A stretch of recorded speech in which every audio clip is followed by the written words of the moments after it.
Hey everyone, welcome back to the channel. My name is Hafiz. In the last video, we fixed the top screen for the Nintendo DS. In today's video, we will do a reshell for this Nintendo DS.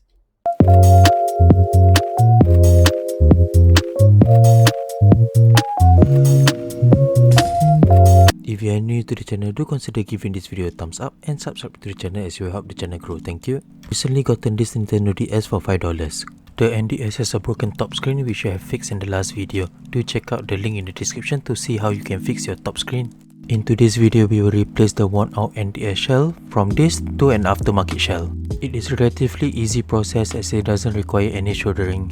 Alright, let's order the parts. Here we are in AliExpress. We're going to search for NDS shell. Sort by orders because more orders would mean that the seller is more reliable. Alright, let's place an order for this blue shell. Shipping to Singapore usually take about 9 days. 2 weeks later. Alright, these are all the tools required for this project. All the steps will be written at the bottom left of the screen, do take note of it.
And there you go guys, that's how you reshell your Nintendo DS. The Nintendo DS is more than 18 years old but it's still one of the best devices to play your Game Boy Advance and NDS game. I will do a follow-up mod video on how you can play your Game Boy, Game Boy Color and NES games on your Nintendo DS. If you have enjoyed this video, do consider giving this video a thumbs up and subscribe to the channel as it will help the channel grow. With that, as always, thank you for watching and I will see you in the next video. Take care and stay safe.